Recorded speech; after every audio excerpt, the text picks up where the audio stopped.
Well, so much for a weekend ceasefire. The Wall Street Journal has dropped a bomb on Donald Trump.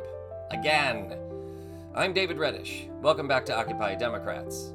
The Wall Street Journal, paragon of conservatism and economic health, has broken with tradition since Donald Trump returned to office on January 20th. You may recall that within 24 hours of Trump's return to the White House, not to mention his pardoning of January 6th insurrectionists, the Wall Street Journal editorial board broke with tradition, something ever common in the Trump era.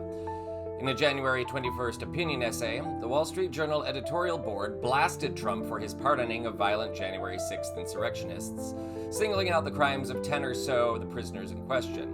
Their offenses ranged from tasing Capitol Police, attacking police with chemical weapons, and beating officers.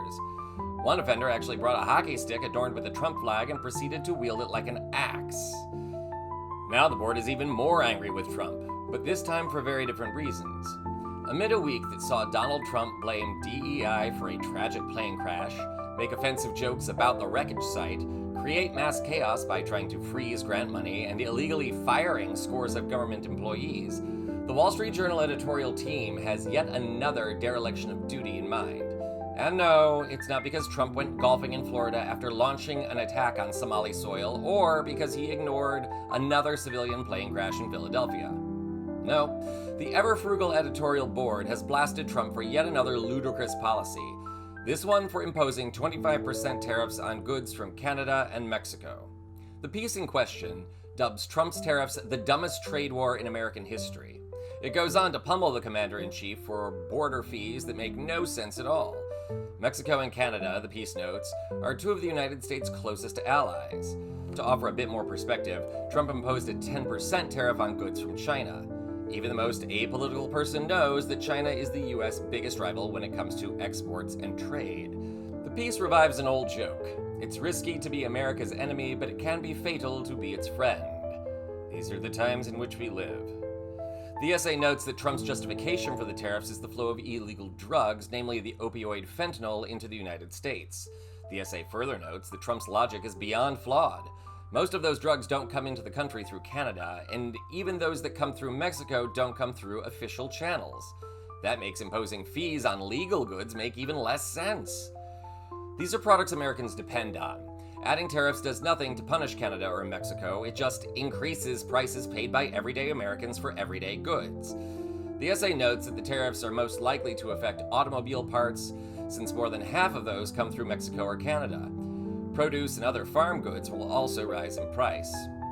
Establishing these tariffs also opens up the United States to retaliation from Mexico and Canada. In 2009, for example, Mexico slapped a 90% tariff on California wines, soy products from the Midwest, and produce from the Pacific Northwest. This was in response to a modest tariff established and later scrapped by the Obama administration. In other words, Americans, warns the Wall Street Journal, should brace for some major price hikes and some major losses in export revenue. It would be easy to dismiss these tariffs as Trump just wanting to wield power for power's sake. They also could be explained away as a general stupidity of Donald Trump, and I wouldn't rule either out in this case. But part of me wonders if this is purposely designed to hurt the American people. Trump and his current brain, Elon Musk, have previously adopted policies and stances that seem designed to hurt everyday Americans.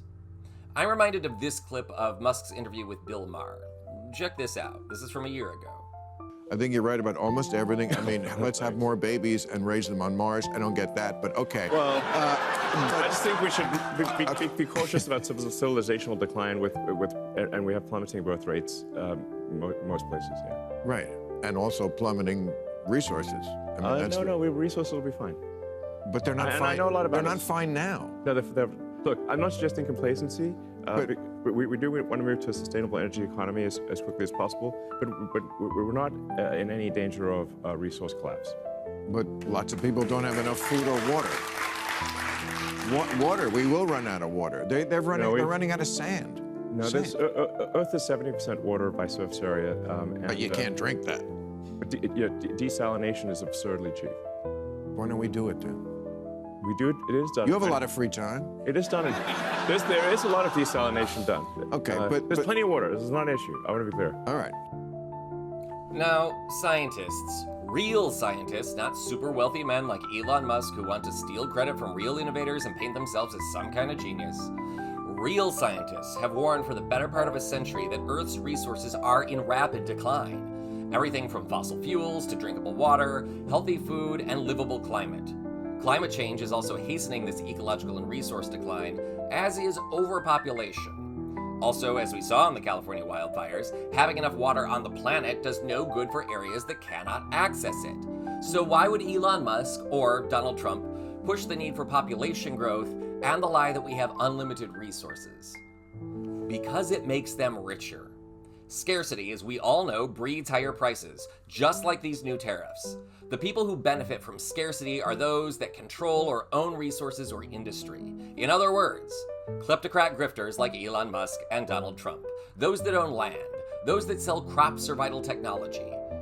The Wall Street Journal, with its commitment to wealth accrual, might not have the cojones to call that out, but that doesn't mean we can't. This is just further evidence that Trump and Musk want to steal as much as they can from the American people.